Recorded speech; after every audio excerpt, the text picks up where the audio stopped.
And welcome back to coverage here of the World Championship. Marshall Sutcliffe with Paul Cheon. And Paul, we thought there was a good chance we'd have tiebreaker matches, and we do. We've got two of them to cover here this round, in fact. And the first one is going to be Sam Pardee facing down Jean-Emmanuel Depraz. And as things panned out today, kind of randomly, they've actually played against each other twice already, and we're going to be covering their third meeting. And you're looking right there at the winner of the first two. Jean-Emmanuel Depraz has got to be building some confidence here after defeating Sam twice. But come on, Sam could be on the play with this really nice aggro deck in mono green, and he could certainly pick up the win here. So all on the line between Jean-Emmanuel Depraz and Sam Pardee for a top four seat. Who do you like in the matchup, Paul? I know it'd be easy to go with Jean-Emmanuel. Do you think that he has a big edge here? I mean, going into the tournament, I thought most people had eventually gravitated towards green as the favorite here just because they have slightly bigger creatures on curve. But that's when you compare it to the older versions of the Gruul aggressive strategies that were playing more werewolves and 2-drops and not a lot of not that Jaspera Sentinel Magna package with the Prosperous Innkeeper. And that's really proven to be extremely important in this matchup. JED has now got 2-0 against Sam because he has 12 ways to accelerate and cast those dragons, cast those Asika's Chariots a turn sooner, and you've seen him kind of leverage that to victory twice already. Yeah, that's right. Interesting stuff here. When you look at the decks, they actually have somewhat similar game plan in the sense that they're just trying to get down these huge creatures and beat down, but much different approach with the mana and the creatures of choice, as it were. So here's Prosperous Innkeeper, one of those many 2-drop accelerators that you talked about, Paul. Yeah, and Prosperous Innkeeper just also doing double duty here because it gives you that source of ramp that you can't disrupt. I know it's just a one-shot, but it does give you that source of ramp. In addition, it also helps you race, right? I mean, this is a creature mirror, and the life gain that you get from the Prosperous Innkeeper is not irrelevant. Jean-Emmanuel Depraz has won games at very low life totals, but that Innkeeper has been kind of the difference between life or death. Great curve out here from Sam Pardee. He goes werewolf pack leader, into Primal Adversary, and boom, he's got 7 power on the battlefield facing down against 1. So the ball very much in your court, Jean-Emmanuel. You've just got the 1/1 right now, but with the mana advantage, he does have 4 mana to spare here. Yeah, and John in a bit of a tough spot here because he only has 3 lands total with the one that he has in his hand. So he really wants to save that treasure to try to cast a Goldspan Dragon next turn if possible. So you might see him just fire off Dragon's Fire, play a land pass, and not play out that Ranger's class, because if he can find land number 4 next turn into Dragon, his hand gets unlocked. That's exactly what he does here, Paul. We see the Adversary fall. It's in the graveyard now, just 3 power up with the pack leader. But you know what? The window's open here, and this is Faceless Haven getting activated. That's going to trigger the pack leader and get a card into hand. And for his troubles, 7 damage comes across here from Sam. So no chill from Sam Pardee here. Yeah, and you can just see the look on land. John's face. Yeah, he needed kind of that untapped land. This Magda here, without kind of that combo with the Jaspera Sentinel, not going to be doing a whole lot here. Wow, that was tough there for Jean-Emmanuel. He really needed to see a land here to keep up. You can see he's got Double Dragon, Goldspan ×2 in hand, waiting to come down and perhaps turn the race in his favor, but it's going to be Magda go here from Jean-Emmanuel after he chips in for 1, and Pardee says, okay, I can live with this. He's got Ranger class all queued up as he draws a snow-covered forest for the turn, and look at this. He's going to use his Blizzard Brawl now to fight the new token against Magda as well. Big tempo swing here. Blizzard Brawl's the way to get ahead on your turn. And this is a nice little setup here for Pardee, who gets to crack in as well. Yeah. And the reason why he went for the Brawl on the token there was to play around a Dragon's Fire. Right, because if he goes for the Blizzard Brawl on his Werewolf Pack Leader and Jean-Emmanuel has the removal spell, he doesn't even get in for any damage. So this allowed him to kind of maximize the amount of damage he can put in while still trying to get that Magda off the battlefield. Now, John did pick up land number 5. However, when you're behind, Goldspan Dragon not quite as good because you kind of want to attack to leverage the mana that you get from the treasure, but then you don't have a blocker. Very tough position here for Jean-Emmanuel. He does cast a Goldspan Dragon. He even gets in with it. Down to 14 goes Pardee. There's a treasure sitting over there. Pardee had lethal lined up, at least a forced chump block to do, but now he doesn't. It's back down to 8. Things get very interesting from here. And let's not forget that the Werewolf Pack Leader can get activated as well. There's Ranger class. That turns a Pack Leader into a 5/3 with Trample. Wow, Blizzard Brawl off the top is lethal. Is that 3 or 4 Blizzard Brawls? Wow. That's 3 Blizzard Brawls this game, Paul. And that even leaves him with enough mana to fire up a Faceless Haven.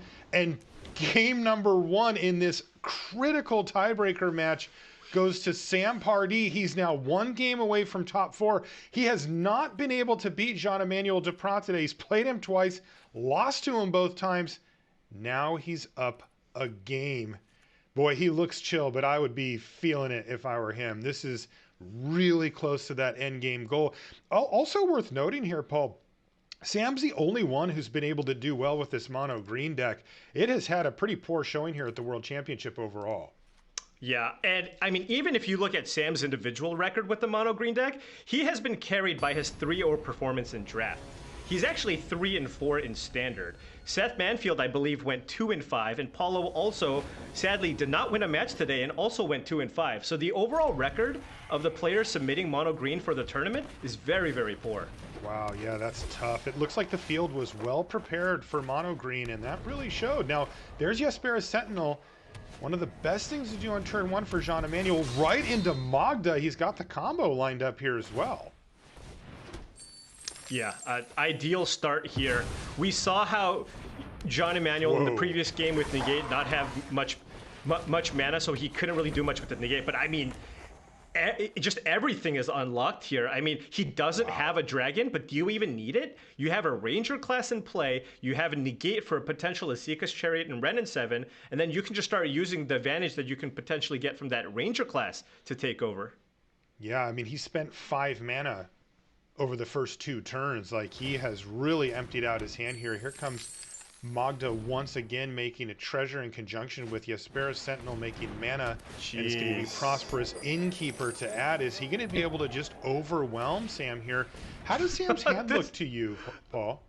I mean, what a turn, first of all. But I mean, taking a look at Sam's hand, he does have a Blizzard Brawl and an Inscription of Abundance. So he can choose to try to go for that, or just try to put some pressure on the battlefield. I mean, he can go Kazandu Mammoth into Blizzard Brawl, so this means that you get to play around at least Dragon's Fire, but Jean-Emmanuel Depraz also has a Negate in hand, and he has to decide, does he have enough mana already, or does he want to kind of preserve that little 1-2 punch that he has in play with Sentinel plus Magda? We saw him leverage that combination to just search out a Goldspan Dragon with 5 treasures in the previous match. Curious to see if he also values that. Now, if he does this, he does have to sack 2 of his treasures to protect this Magda. Right, it basically takes you off of the Magda getting something out of your... yeah, that's always... Isn't that always the case there, Paul? You draw the Magda right after it goes. But yeah, so this will set him back the treasures enough so that it's going to be quite a long time before we see Magda Brazen Outlaw actually get activated on that particular ability. But it does keep the mana flowing in the form of the treasures, and it is possible that he gets back up to 5. So good turn though for Sam. He's fighting back. Yep. And now Jean-Emmanuel has access to 5 mana, right? He has 3 lands in play with the Jespera Sentinel, and then the treasure that you get from tapping Magda. So if he wants to, he could choose to use Shatter Skull Smashing on the Kazandu Mammoth, get that off the battlefield. Oh,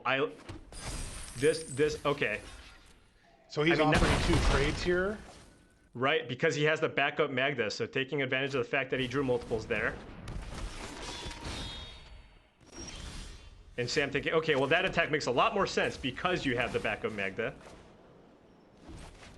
Sam probably piecing together that that happened after the negate there, as it would be unlikely for Jean to use a Magda if he already had it in hand. Now we're going to see Ren and 7 hit the battlefield here, Paul. How big of a deal is this for Sam? He already made a 4-4. I mean, we do have a Shatter Soul smashing. I imagine Jean-Emmanuel, with Sam tapped out, is going to want to use the smashing here and cast it. Question is, how much mana can he create here? He does have the 2 treasures in play, so he has a total of, it looks like 2, 3, 4, 5, 7 mana with the treasure from the Magda. So with 7 mana, you can Shatter Skull smashing for 5, one short from that key number of 6. Right. But if you did it for 5, I think you might be a little bit less concerned about the token. I suppose you can actually kill the token and then just manually attack the Ren, right? Yeah, I mean, it feels like Jean has a lot of great choices here, right? I mean, it's just the 4-4, only 2 loyalty on Ren and 7. He already has a board state that's capable of killing it while still keeping his Magda intact, even if he wants. Yeah, I mean, even just attacking with the wolf forces a trade with the token. Right. So he's in a pretty good position as far as handling this Ren and 7 goes. Also, it's worth noting that Ren and 7 is -3 off of 5 loyalty to make this reach creature, and the next turn will not be able to make another one. So, you know, this to me seemed like an okay play from Sam Pardee to get it on the battlefield, but it wasn't the type of thing that was going to stabilize him here. Yeah, and now we're going to see this inscription, but it's a little bit awkward here, right? Because the biggest creature on the battlefield is a 2/2. So even if you kick this inscription, that's going to turn the Sculptor into a 4/4. So you can kill the Magda if you want, gain some life, but I mean... You're going to fall behind the Ranger class, aren't you? Yeah, I mean, you're just so far behind. And Sam right now with just a handful of lands and Jean-Emmanuel with that Isika's Chariot, I mean, he's looking to be in really, really good position here. Yeah, Sam's going to hold on to the inscription for now, perhaps trying to set something up for a little bit further down the line. Isika's Chariot off the top is going to add insult to injury here, though, as Jean-Emmanuel was already significantly ahead. I mean, you can just take a snapshot here. Of course, another interesting factor from Jean-Emmanuel's perspective is that he does have to respect Faceless Haven as a potential blocker. Uh-oh, but he's doing math. Now, Sam can't see him, but that's never what you want to see your opponent doing when they start counting up your life total. It's almost as bad as, how many cards do you have in hand? It's, oh no. All right, Faceless Haven's going to get activated. And a double block on the 5/5 token. I think Jean-Emmanuel is just perfectly okay with this. Looks good. Pass that priority right on back, he says. And he's going to force the issue here if Sam wants to use Inscription. He could use it to fight the Magda, or just grow the Sculptor. Just get the counters, yeah. Yeah. He would save his Sculptor of Winter by doing this, but this is not the type of play that stabilizes him once again. The Isika's Chariot follow-up is nasty here, and I think that it'll probably be the writing on the wall, and you kind of get that vibe from Sam Pardee as he sees those 2 cat tokens hit the battlefield. Blizzard Brawl, are you a little too late? Probably. Probably. I mean, you can at least slow down what Magda's trying to do, but I think that's about it. It looks like he's even choosing to save it here, and why not? Sure, a Goldspan Dragon off the top 2 for Jean-Emmanuel. I mean, this is how it goes, right? Like, it was like this in game 1 for Sam Pardee when he kept drawing all of his Blizzard Brawls. It's just like, yeah, bring them all on. Yeah. You don't want to use them up in one game, though. There's a concession. Jean-Emmanuel Depraz picks up game number 2 in our opening tiebreaker, and we're going to get a game number 3 to see who's going to fill in that seat. Now, in our top 4, we've already got Andrei Strosky and Yuta Takahashi waiting in the wings. They're going to come back tomorrow and battle against the other 2 seats that we end up finding here. And by the way, I will mention our top 4 as far as archetypes go is it, and then a Dragon's deck that's mostly Is It from Takahashi. And then it will also be Grixis, because our second tiebreaker is Jan Merkel versus Matt Sperling. They're both on Grixis, so one of them is going to make it in. And then we're either going to have Mono Green or this Treasures deck in Temur here from Jean-Emmanuel Depraz. And this game right here, well, this is going to decide it. Yeah, so we got 3 Epiphany decks, and then 1 aggressive deck. I mean, come on. Can I call Yuta's deck a Goldspan Dragon deck? Just, can I do that? I mean, he's only got 3 Epiphanies. So, you know, if you're... All right, you win. To be fair, I mean, that deck is definitely, the strategy for the game plan for that deck is, of course, centered around those 8 copies of dragons that he has in his deck. And Epiphany is just a powerful, generically powerful card that you want to play in that strategy. This is tough here for Jean-Emmanuel, Paul. It looks like he's on a mulligan to 6, and this hand kind of isn't great. Yeah, I mean, mulliganing, of course, feels pretty rough, but we also just saw that in the games that Jean-Emmanuel beat Sam, it was those really quick starts with all the mana creatures. So I'm not sure, but keeping something like that, you're going to be able to beat Sam on the draw. Okay, he kept it. He's going to put 1 Yespera Sentinel back of the 3. He's on 6 here, is Jean-Emmanuel, just to be clear. But he does have 3 lands, 2 Sentinels, and a Magda. Oh, another Magda off the top's not really what he wants to see here, but he does have that great start with the turn 1 Sentinel.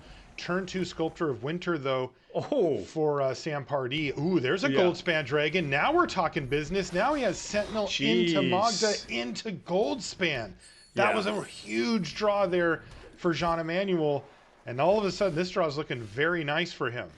Yeah, this was a much better hand here for Jean-Emmanuel. Just being able to give himself the potential to play those heavy hitters earlier. And you're going to see Sam at least prioritize, at least try to get the Magda off the battlefield here.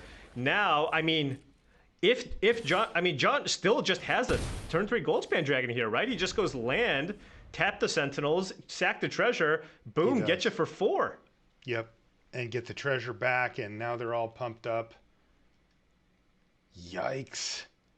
Boy, that Goldspan Dragon has to be the best thing for Jean-Emmanuel to see come off the top of the library. He's also not facing down that much power, just 2 Sculptor of Winters and maybe a Faceless Haven.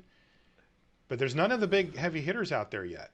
Yeah, so what John was doing there was just making sure that he can't cast Magda and Goldspan Dragon in the same turn, but he can go Goldspan Dragon into Magda. That's right, and that's what we're going to see here. No, we're not. He's going to pass the turn back.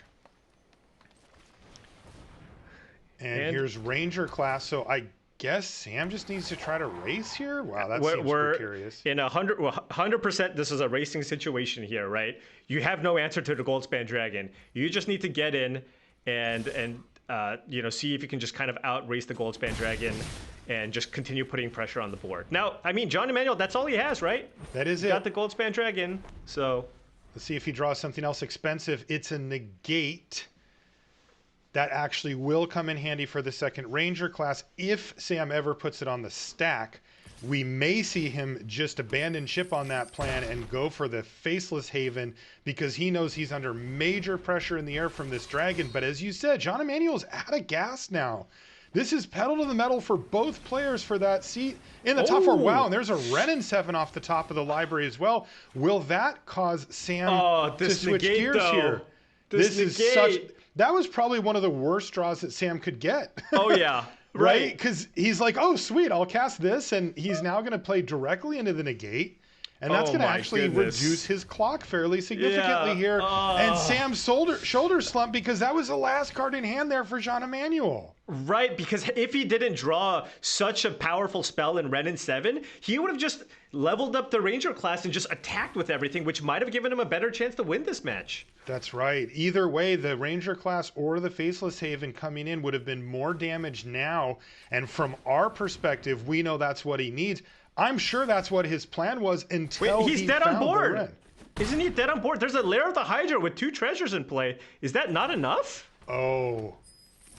Right? 4, 5, 6, this 7, has to be 8, enough. 9, 10, 11, 12. It is good enough, Paul. He left himself dead on board, and Jean-Emmanuel Depraz defeats Sam Pardee for the 3rd time today to secure his seat in the top 4. Incredible victory there for Jean-Emmanuel. They kept lining him up, and he kept knocking him out, and now he's in the top 4.